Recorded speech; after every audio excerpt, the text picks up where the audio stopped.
नमस्कार मित्रों, विद्यार्थी क्लासेस में आप सभी का स्वागत है। हम लोग पढ़ रहे थे जीवन कौशल को। जीवन कौशल में हम लोगों ने व्यावसायिक आचरण एवं नीति, अभिप्रेरणा, इन सब टॉपिकों को पढ़ रहे थे। अभिप्रेरणा का एक वीडियो हम पहले ही ला चुके हैं। आज हम लोग अभिप्रेरणा में ही बचे हुए पार्ट को आगे कवर करेंगे। तो आज हम लोग अभिप्रेरणा में सबसे पहले पढ़ेंगे वोल्स एवं कॉफमैन का प्रोत्साहन सिद्धांत। वोल्स एवं कॉफमैन ने क्या सिद्धांत दिया था, आइए उसको जानते हैं। वोल्स एवं कॉफमैन ने अभिप्रेरणा को दो भागों में बांटा। क्या किया इन्होंने अभिप्रेरणा को दो भागों में बांटा और क्या कहा, एक क्या है, सकारात्मक प्रेरणा है यानी धनात्मक प्रेरणा है, और एक क्या है, ऋणात्मक प्रेरणा है और नकारात्मक प्रेरणा का पक्ष है। इन्होंने अभिप्रेरणा के दो पक्ष बताए, एक सकारात्मक एक नकारात्मक। इसी सकारात्मक को धनात्मक भी कहेंगे या ऋणात्मक, इसको नकारात्मक को क्या कहेंगे, ऋणात्मक पक्ष कहेंगे। अब क्या होगा, धनात्मक या सकारात्मक से क्या मतलब है। अगर कोई व्यक्ति अपने जीवन में सफल हो रहा है, क्या हो रहा है, सफल हो रहा है। मान लीजिए कोई छात्र है जो कि लगातार क्लास में टॉप करता चला जा रहा है, तो क्या होगा, उसके माँ बाप उसको प्रोत्साहन देंगे ना कि नहीं नहीं नहीं तुमने बुरा कर दिया, ऐसा तो नहीं कहेंगे ना। तो क्या करेंगे, उसको प्रोत्साहन देंगे। अच्छा लो साइकिल लो, तुम्हें तुम्हारे लिए नई साइकिल, या उसको कोई नया कपड़ा दिला देंगे या मोबाइल दिला देंगे। इस प्रकार के प्रोत्साहन करेंगे या उसके लिए तालियां बजाएंगे, इस प्रकार के प्रोत्साहन करेंगे। और इसकी बजाय वो ऐसा तो नहीं करेंगे कि उसको मारे, अरे तुम टॉप कर गए, या फोन ले उसको मारने लगे, बड़ा खराब लड़का है तो टॉप कर गया, ऐसा तो नहीं करेंगे ना। तो क्या करेंगे, उसको प्रोत्साहन देंगे।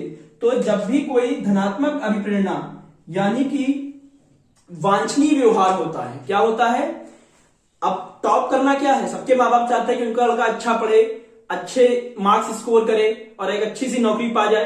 तो ये कैसा व्यवहार है, जो लड़का व्यवहार कर रहा है, हर बार टॉप आ रहा है, अच्छे नंबर ला रहा है, अच्छी पढ़ाई कर रहा है, ये कैसा व्यवहार है, ये एक वांछनीय व्यवहार है। वांछनीय व्यवहार से क्या मतलब है, ऐसा व्यवहार जो सब कोई चाहे, हर कोई उसकी इच्छा रखता हो। वांछनीय यानी इच्छा रखने योग्य, तो जिसकी इच्छा रखी जा रही हो ऐसे व्यवहार को क्या कहेंगे, वांछनीय व्यवहार कहेंगे। और ऐसे व्यवहार के लिए क्या करना चाहिए, ऐसे व्यवहार को हम लोग पुरस्कार या प्रशंसा द्वारा क्या कर सकते हैं, मजबूत कर सकते हैं, उसको ज्यादा से ज्यादा बढ़ा सकते हैं। इसी की बजाय जब हम ऋणात्मक या नकारात्मक पक्ष में आते हैं तो हम देखते हैं कुछ अवांछनीय व्यवहार हैं, जैसे चोरी करना, किसी को गाली देना या डकैती करना या मारपीट करना। इस प्रकार के व्यवहार क्या हैं, ये अवांछनीय व्यवहार है। ऐसे व्यवहार हैं जो कोई भी या कहा जाए सामान्य शब्दों में समझा जाए इसे, तो क्या हमारा समाज इन व्यवहार को स्वीकार करता है।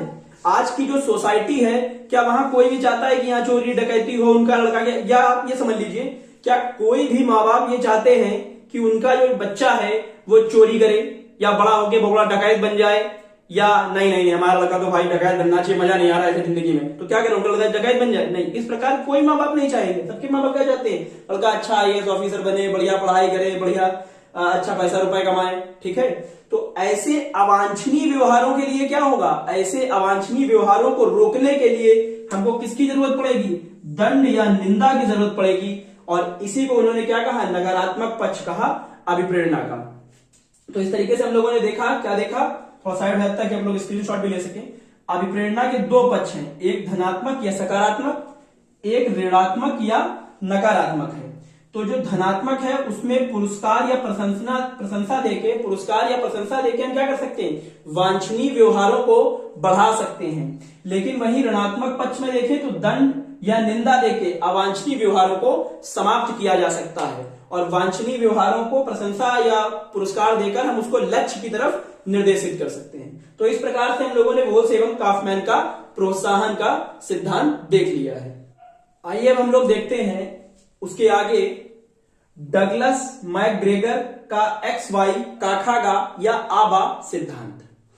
डगलस मैकग्रेगर ने क्या कहा था, डगलस मैकग्रेगर ने अभिप्रेरणा के दो पक्ष बता दिए।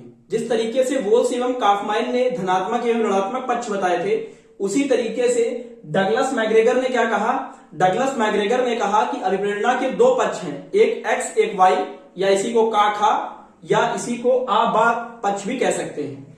तो डगलस मैकग्रेगर ने क्या बताया, अभिप्रेरणा के दो पक्ष बताए, X काखागा या Y खाबा, इस तरह के पक्ष बता दिए। अब इसमें जो X पक्ष है वो कैसा पक्ष है, जो X पक्ष वाला है वो शिक्षक केंद्रित पद्धति पे चलेगा। किस पे चलेगा?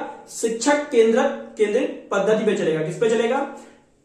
टीचर सेंटर्ड एजुकेशन पे चलेगा। किस पे चलेगा? Teacher centred education. अब इसमें क्या होगा? इसमें आ जाएंगे 70 से 90 तक के दशक के टीचर जो इतना बड़ा लट्ठा लेके आते थे और हर छात्र को बिल्कुल अमरीश पुरी बन के मारते थे। ऐसा लगता था कि बॉम्बे की शूटिंग चल रही है और वो विलन है और छात्र बिल्कुल हीरो, बॉलीवुड पिक्चरों के हीरो की तरीके मार खाता था। ठीक है, तो शिक्षक केंद्रित पद्धति होती थी। अब इनका क्या मानना है? इनका वही जॉन लॉक का पुराना बच्चा कोरा कागज है तो कुछ नहीं है और मैं बिल्कुल अहम ब्रह्मास्त्र टाइप का मानना था इनका और मैं त्रिशा नेत्र खोल दूंगा, सारा ज्ञान बच्चे के अंदर झोंक दूंगा। इस तरीके की बातें होती शिक्षक केंद्रित में। ये अपने आप को ही ज्ञानी समझते हैं, बच्चा बिल्कुल कोरा कागज मानते हैं, बच्चे कुछ नहीं आता, बिल्कुल बेवकूफ है। तो इस तरीके की बातें थी। इनका क्या मानना था? इनका मानना था बच्चा आलसी है, दंड जरूरी है। तो अभिप्रेरणा के एक्स पक्ष में क्या बताया गया? शिक्षक केंद्रित पद्धति की बात की गई और इसमें उन शिक्षकों की बात की गई कि वो शिक्षक मानते हैं कि दंड बहुत जरूरी है, बच्चा आलसी से कुछ नहीं आता है। इसके बाद दूसरा पक्ष आता है वाई पक्ष, खा पक्ष, बा पक्ष, जिसको हम वाई पक्ष कहते हैं, इसी को खा या बा पक्ष कह सकते हैं। तो इसमें क्या हुआ? इसमें बाल केंद्रित शिक्षा की बात होगी। इसमें क्या होगा? इसमें बाल केंद्रित शिक्षा की बात होगी और इसमें क्या कहा जाएगा? अब इसमें कहा गया है कि सभी बच्चे जो सीखते हैं उनकी सीखने की गति अपने आप निर्धारित होती है कि वो किस रेट पे सीखेंगे। आप अपना ज्ञान बच्चे के अंदर ऐसे उड़ेल नहीं सकते हैं। बच्चा अपने आप से अपनी गति से सीखेगा। आपको जरूरत किस बात की है? आपको जरूरत है तो सिर्फ उसको प्रोत्साहन देने की। आप उसको प्रोत्साहित करते रहिए, वो सीखता रहेगा। अब कैसे हम मान ले कि ये ऐसा हो रहा है? अगर कोई जड़ बुद्धि वाले बच्चे का एग्जांपल ले ले, वो भी कुछ ना कुछ तो जीवन में सीखा ही है। हाथ धोना सीखा है, अपने आप ब्रश करना सीख गया है, तो उसने कुछ ना कुछ तो सीखा ही है। चलना सीख गया है तो उसने सीखा तो है, लेकिन उसकी गति क्या है? सामान्य बच्चे से धीमे है। तो इसीलिए क्या कहा गया है? अभिप्रेरणा छात्र केंद्रित होनी चाहिए। मतलब बच्चे अपने आप सीखते हैं, बस आपको उनको प्रोत्साहन देने की जरूरत है। और ये वाली जो फिलॉसफी है कि शिक्षक केंद्रित वाली कि बच्चा कोरा कागज है और डंडा लेके मारना जरूरी है, ये बिल्कुल गलत है। तो इस तरीके से हम लोगों ने देखा डगलस मैकग्रेगर का एक्स वाई काखागा या आवा सिद्धांत, जिसमें इन्होंने बताया एक शिक्षक केंद्रित एक्स पक्ष जो होता है वो शिक्षक केंद्रित होता है और ये क्या करते हैं? बिल्कुल अमरीश पुरी बन के बच्चों को कूटते हैं और मानते हैं बच्चे कुछ नहीं आता है। और ये क्या है? ये वाई पक्ष वाले हैं जो क्या है? जो मानते हैं कि बच्चा सीख सकता है, बस उसको क्या है? प्रोत्साहन की जरूरत है कि अगर तुम सीखोगे तो तुम्हारे लिए, जैसे मान लीजिए किसी बच्चे ने अच्छा किया तो उसको ताली बजा दिया, तो दूसरे बच्चे भी उसको देख के क्या करेंगे? सीखेंगे कि नहीं देखो इसके लिए ताली बजी तो हमको करना चाहिए। तो इस तरीके की चीजें जब होंगी तो ये वाई पक्ष में आ जाएंगी। आइए अब हम लोग देखते हैं मैकीलैंड का त्रिमांग या आवश्यकता संप्राप्ति का सिद्धांत। मैकीलैंड ने क्या बताया था? मैकीलैंड ने बताया था कि कोई व्यक्ति 3 प्रकार की मांगों से अभिप्रेरित हो सकता है। क्या कहा था? मैकीलैंड ने कहा था कि प्रत्येक मनुष्य 3 प्रकार की मांगों से प्रेरित हो सकता है। ये मांग भी कहा जा सकता है, आवश्यकता भी कही जा सकती है। और इन्होंने क्या बताया था? इन्होंने बताया था वह या तो एक प्रकार की मांग से प्रेरित हो सकता है या इन तीनों से हो सकता है। आइए समझते हैं इसको। इन्होंने 3 प्रकार की मांग दी, जिसमें सबसे पहली मांग आती है संप्राप्ति मांग। संप्राप्ति मांग क्या है? इसका मतलब है धन, पैसा या जमीन से। जैसे आप समझ लीजिए कि जैसे मान लीजिए कोई बिजनेसमैन को ले लेते हैं हम, जैसे बिल गेट्स ले लेते हैं या कोई छोटा मोटा बिजनेसमैन ले लेते हैं, अपने उन्नाव का कोई बिजनेसमैन ले लेते हैं। ठीक है, कोई अपने उन्नाव कोई बिजनेसमैन है और ये बिजनेसमैन से अगर आप कहें कि जाओ तुम सांसद बन जाओ, तो बनेगा? नहीं बनेगा। क्यों? क्योंकि उसको क्या चाहिए? उसको डेली पैसा अपना बढ़ाना है। उसका जो माइंड है वो बिजनेस में ज्यादा चलता है, तो वो क्या करेगा? तो वो हमेशा धन, पैसे और इनसे अभिप्रेरित होगा। लेकिन अगर हम यही बात करें सत्ता वाले की, जिसको सत्ता का लोभ हो, तो वो क्या करेगा? वो हमेशा सत्ता के पीछे भागेगा। राजनेता जैसे नेता, अब ये नेता जितने हैं सब क्या करेंगे? सब सत्ता के पीछे ही सब कुछ करते हैं। इनका सब कुछ जो चल रहा है वो किसकी वजह से चल रहा है? सत्ता। तो उनको कैसी मांग है? उनकी मांग कैसी है? सत्ता की मांग है। पहली वाली मांग कैसी थी? संप्राप्ति की मांग थी। दूसरी मांग कैसी? सत्ता की, यानी कि पद की मांग है, उनको कोई पद चाहिए। उसके बाद आती है संबंध की, और इसमें कौन आएगा? इसमें आएगा कॉमन माइंड, सामान्य व्यक्ति। अब हम लोग किस में आते हैं, संबंध वाले में। हमारी क्या मांग है, रिश्तों की मांग, रिश्ते बचे रहें। बुआ के यहाँ शादी थी, आप नहीं गए, रिश्ता खत्म, बुआ मुंह फुला ली। ठीक है, व्यवहार दिया जा रहा था, जीजा जी को लिफाफे में 50 रुपए कम दिए गए, जीजा जी मुंह फुला लिए। ठीक है, तो ये क्या है, ये संबंध की मांग है, यानी कि यहाँ पर रिश्तों की मांग है। रिश्तों को क्या चाहिए, समय चाहिए, सम्मान चाहिए। तो ये संबंध की मांग किस में आएगी, रिश्तों की मांग में आ जाएगी। सत्ता पद किसको चाहिए, राजनेताओं को चाहिए। तो 3 प्रकार की मांगे बताई, संप्राप्ति, सत्ता और संबंध। अब कोई व्यक्ति हो सकता है किसी एक, इनमें से किसी एक से ही हो रहा है, जैसे राजनेता खाली सत्ता से भी हो सकता है, संप्राप्ति में बिजनेसमैन होगा और संबंध में सामान्य व्यक्ति आ जाएगा। अब कोई व्यक्ति ऐसा भी तो हो सकता है जो इन तीनों में हो, जैसे मान लीजिए कोई व्यक्ति था, उसने अपनी खेती जमीन पैसा बेच दिया। पहले उसके पास खूब पैसा जमीन था तो उसने खूब पैसा कमाया, फिर उसने क्या किया, इन सबको बेच दिया, बेच के क्या बन गया, राजनेता। और राजनेता लोगों के क्या होते हैं, बहुतों से संबंध हो सकते हैं। तो इस प्रकार से कोई व्यक्ति किसी एक मांग स्तर पे भी हो सकता है और तीनों मांग स्तर पे भी हो सकता है, यानी उसकी तीनों मांगे हो सकती हैं। तो मैक्लेलैंड का त्रिमांग सिद्धांत ये कहता है कि कोई व्यक्ति इन तीनों मांगों से प्रेरित होता है, या तो उसको सत्ता चाहिए, या तो उसको धन पैसा चाहिए, और या वो अपने रिश्ते बचा रहा है। अब या तो वो किसी एक स्तर पे होगा, किसी एक मांग की आवश्यकता होगी, या फिर उसे इन तीनों मांग की आवश्यकताएं पड़ सकती हैं। तो इस तरीके से हम लोगों ने देख लिया मैक्लेलैंड का त्रिमांग या आवश्यकता संप्राप्ति का सिद्धांत। आइए अब हम लोग देखते हैं मोस्ट इंपॉर्टेंट, परीक्षा के दृष्टिकोण से देखा जाए तो सबसे इंपॉर्टेंट है क्या, मैस्लो का पदानुक्रमिक मांग का सिद्धांत। मैस्लो कहां के थे, मैस्लो अमेरिका के निवासी थे। इनको मानवतावादी आंदोलन का जनक कहा जाता है। मानवतावादी आंदोलन का जनक क्यों कहा जाता है, क्योंकि ये फ्रायड के अचेतन मन के घोर विरोधी थे। फ्रायड का मानना था कि जो मनुष्य है वो दानव की तरह है, उसकी प्रवृत्ति दानव की तरह है, लेकिन ये इस बात के घोर विरोधी थे। इनका कहना क्या था, इनका कहना था कि प्रत्येक मनुष्य बाय नेचर प्रकृति से कैसा होता है, सभी मनुष्य स्वतः प्रकृति से कैसे होते हैं, अच्छे होते हैं। क्या होते हैं, सभी मनुष्य प्रकृति से अच्छे होते हैं और क्या करते हैं, अपनी सफलता के लिए कठोर परिश्रम करते हैं। समझिए, क्या कोई ऐसा भी व्यक्ति है जो चाहता हो कि मैं सफल ना हूं और अपने आप को बहुत खराब मानता हो। हमारे अंदर कुछ बुराइयां हो सकती हैं, लेकिन बाय नेचर हम कैसे, कभी हम ऐसे तो नहीं कि हर एक का बुरा चाहें, अपनी सफलता के लिए सबको गिरा दें, इस प्रकार का तो नहीं होना चाहिए ना नेचर। तो सभी व्यक्ति, इनका मानना क्या था, सभी व्यक्ति बाय नेचर प्रकृति से अच्छे होते हैं और अपनी सफलता के लिए कठोर परिश्रम करते हैं। तो ये हम लोगों ने देखा फ्रायड की थोड़ा सा जानकारी। इसके बाद हम लोग देखते हैं बुक्स, इनकी इंपॉर्टेंट बुक्स कौन कौन सी हैं। तो a theory of human motivation किसकी बुक है, मैस्लो की है। मोटिवेशन एंड पर्सनालिटी किसकी बुक है, मैस्लो की है। Power of self actualisation, self actualisation की वजह से इनकी थ्योरी को सेल्फ एक्चुअलाइजेशन थ्योरी भी कहते हैं। तो इन्होंने क्या बताया, इन्होंने बताया पावर ऑफ सेल्फ एक्चुअलाइजेशन, स्व यथार्थीकरण, ठीक है, अपने आप को जानना। तो इस तरीके से हम लोगों ने मैस्लो का थोड़ा सा सामान्य जानकारी देखी। अब आते हैं इनके मांग सिद्धांत पे। एक ट्रायंगल बन के आता है, इधर आ जाते हैं ताकि आप लोगों को दिखाई दे। देखिए, अब इन्होंने क्या किया, एक ट्रायंगल बनाया और इस ट्रायंगल में क्या किया, इस ट्रायंगल में इन्होंने अलग अलग स्तर रखे और हर एक स्तर पे मांग थी। कैसी मांग थी, अब देखिए, सबसे पहले है जैविकी मांग। क्या है, जैविकी मांग। अब जैविकी मांग से मतलब क्या है, जो सामान्य जीवन में जीवन जीने के लिए सबसे ज्यादा जरूरी है वो कौन सी है, जैविकी मांग है। तो इसमें कौन सी आ जाएगी, रोटी, कपड़ा और मकान, यानी कि भोजन, पहनने के लिए कपड़े और रहने के लिए मकान। समझते हैं, हम लोगों ने पढ़ा था, पाषाण काल को पढ़ा था हिस्ट्री में।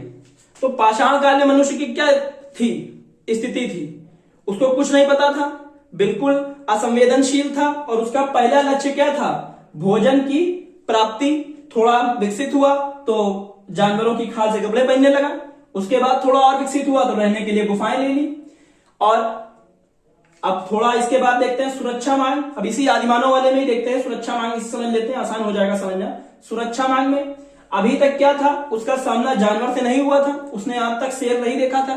अब उसने कोई शेर देख लिया मान लीजिए आदि मानव ने, तो क्या होगा, फिर वो अपनी सुरक्षा के लिए उसने क्या बनाए थे, टूल्स बनाए थे पाषाण काल में, तो वो क्या हो जाएंगे, वो उसकी सुरक्षा के लिए हो जाएंगे। तो सुरक्षा मांग हो जाएगी, जैव की मांग जब हमारी पूरी हो जाएगी, जब एक मांग पूरी हो गई तो हम सुरक्षा चाहेंगे। अब इसके बाद क्या आता है, अब यहां पर एंट्री हो गई ऐश्वर्या राय की, और आदि मानव अब थोड़ा क्या हुआ, संवेदनशील हो गया, और अब उसे क्या मिल गई, उसके जीवन में प्रेम शुरू हो गया। चाहे ऐश्वर्या राय समझ लीजिए, चाहे कोई भी हीरोइन समझ लीजिए, तो अब क्या होगा, अब वो सामाजिक होगा और क्या करेगा, लोगों से अपने इमोशंस शेयर करेगा, प्रेम करेगा। और ये 3 स्तर क्या कहलाते हैं, ये 3 स्तर कहलाते हैं निम्न स्तर। ये क्या है, मांग के निम्न स्तर हैं, उच्च स्तर नहीं है। ये 3 क्या है, ये 3 निम्न स्तर हैं। इसके बाद आता है सम्मान पहचान। अब जब हमें ये सब मिल गया, हमें रहने को खाना भी मिल गया, पहनने के लिए कपड़े भी मिल गए, रहने के लिए मकान भी मिल गया, एक आधे बाउंसर भी हो गए हमारे पास बढ़िया सुरक्षा के लिए हमारी, और बढ़िया शादी विवाह भी हो गया, प्रेम भी बढ़िया चल रहा है, तो क्या होगा, अब हम चाहेंगे कि हमारी पहचान हो, लोग हमको जाने, तो उसके लिए क्या होना चाहिए, सम्मान और पहचान होनी चाहिए। और उसके बाद सबसे अटमोस्ट, सबसे ऊपर क्या आएगा, स्व यथार्थीकरण या आत्म सिद्धि, अपने आप को जानना। अब इसमें ये 2 जो हो जाएंगे, सम्मान पहचान और स्व यथार्थीकरण, सम्मान पहचान और स्व यथार्थीकरण क्या हो जाएंगे, ये हो जाएंगे उच्च स्तर। क्या हो जाएंगे, ये हो जाएंगे उच्च स्तर हो जाएंगे। कैसे हो जाएंगे, उच्च स्तर हो जाएंगे। देखिए स्व यथार्थीकरण में क्या हो जाएगा, मान लीजिए कोई व्यक्ति बचपन से चाहता था कि वो एक बैंक में पीओ बन जाए, बैंक में पीओ बन जाए, और वो बैंक में पीओ बनने की बजाय बन गया प्यून, तो क्या वो स्व यथार्थीकरण प्राप्त किया, उसने आत्मसिद्धि को प्राप्त किया, नहीं। लेकिन अगर कोई व्यक्ति प्यून बनना चाहता था और वो एसबीआई बैंक में पीओ बन गया, तो क्या हुआ, तब भी उसने स्व यथार्थीकरण प्राप्त नहीं किया।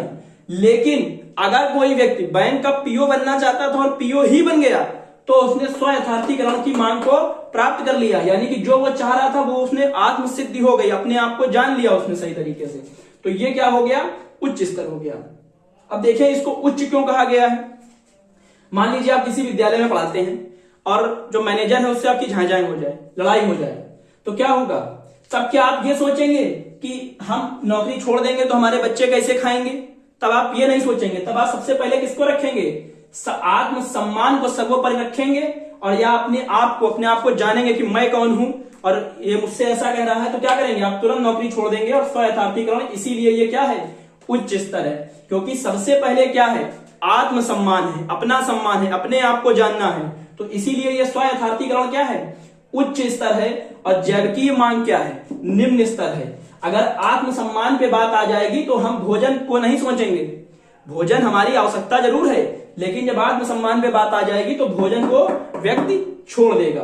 तो इस तरीके से हम लोगों ने ये थोड़ा देखा, इसके आगे और देखते हैं। आइए अब हम लोग देखते हैं मैस्लो के पदानुक्रमिक सिद्धांत के कुछ अन्य नाम हैं, उनको जानने का प्रयास करते हैं। तो सबसे पहले आता है पदानुक्रमिक आवश्यकता का सिद्धांत। पदानुक्रमिक का मतलब है एक के बाद क्रम से मांगे आए, यानी कि जैसे ये जैविकी मांग आई, इसके बाद सुरक्षा मांग आई, फिर सामाजिक मांग, फिर सम्मान और फिर आत्मसिद्धि। तो कोई व्यक्ति किसी एक स्तर पे वो उसी मांग को मांग सकता है, दूसरी मांग को मांग नहीं सकता है। जैसे अगर कोई मान लीजिए भिखारी है, मान लीजिए कोई भिखारी है, तो उसकी प्राथमिक आवश्यकता क्या है, भोजन है, तो वो भोजन ही मांगेगा, आत्मसम्मान की इच्छा नहीं रखेगा, क्योंकि अगर वो आत्मसम्मान की इच्छा रखेगा तो भोजन नहीं मिलेगा उसे। तो क्या हुआ, कोई एक व्यक्ति किसी एक क्रम पे एक ही मांग को मांग सकता है, तो ये मांग क्या है, एक के बाद एक चलेगी, ठीक है।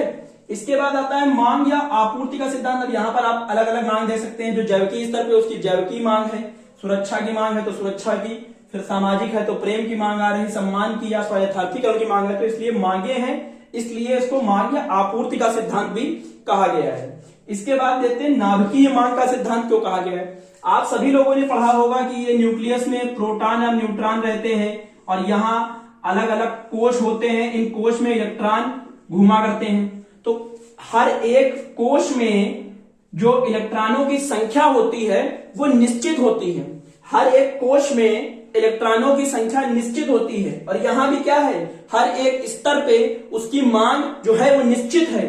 तो इसीलिए क्या हो गया, इसीलिए नाभिकीय मांग का सिद्धांत कह दिया गया। क्यों कहा गया, क्योंकि नाभिक में भी क्या होता है, कोशों में इलेक्ट्रॉनों की संख्या जो होती है वो निश्चित होती है, और यहाँ पर जो स्तर है उसमें भी क्या होता है, मांग निश्चित होती है। इसीलिए इसको क्या कहा गया, नाभिकीय मांग का सिद्धांत कहा गया है। इसके बाद आता है मानवतावादी सिद्धांत। क्यों कहा गया है, क्योंकि इनको मानवतावादी उसका आंदोलन का जनक कहा जाता था, तो इन्होंने ये नियम दिया, इसलिए इसको मानवतावादी सिद्धांत कह दिया। और इन्होंने फ्रायड की जो ये बात थी कि वो मानते थे अचेतन मन वाली बात की, व्यक्ति बचपन से दानव है, उस बात का इन्होंने विरोध किया था। फिर इसके बाद आता है आत्म सिद्धिकरण। इन्होंने सर्वोच्च स्तर क्या बताया, अपने आप को जानना। जैसे महात्मा बुद्ध वगैरह जो थे, उन्होंने क्या किया, उन्होंने सबसे ज्यादा अभिप्रेरित कहा जा सकता है जब आदमी अपने आप को जान लेता है, तो इसका मतलब है वो प्रेरणा के चरमोत्कर्ष पे है, उसने सबसे ज्यादा प्रेरित था वो, तभी तो वो अपने आप को जान पाया, अपनी कमियां, अपनी बुराई जानी और ईश्वर की प्राप्ति की। तो आत्म सिद्धिकरण का मतलब हुआ खुद को जानना, अपनी कमियां, अपनी अच्छाई पहचानना, सेल्फ एक्चुअलाइजेशन। और यही क्या है, टॉप मोस्ट इसका जो मांग है वो है, और इसकी वजह से इसको क्या कहा गया, आत्म सिद्धिकरण के बारे में इन्होंने सर्वोच्च रखा, तो इन्होंने सबसे अच्छी मांग बताई उसको, तो इसका नाम क्या पड़ गया, आत्म सिद्धिकरण या स्व यथार्थीकरण का सिद्धांत। क्या नाम दिया, स्व यथार्थीकरण, सेल्फ एक्चुअलाइजेशन, अपने आप को जानना, अपने बारे में जानना। और जब अपने पे बात आ जाए तो फिर जैव की मांग की सोच नहीं रखी जाएगी। तो ये इस प्रकार से इनके नाम हो गए। इसके बाद अभिप्रेरणा में जो टॉपिक बचे हैं उसके लिए अगली वीडियो आएगी। आप सभी लोग बताएं कमेंट सेक्शन में कि वीडियो कैसी लगी। ज्यादा से ज्यादा अपने व्हाट्सएप स्टेटस पे वीडियो के लिंक्स को शेयर करें, लाइक करें, अपने दोस्तों को भेजें, अपने सभी टेलीग्राम और व्हाट्सएप ग्रुप में इस वीडियो को शेयर करें। धन्यवाद।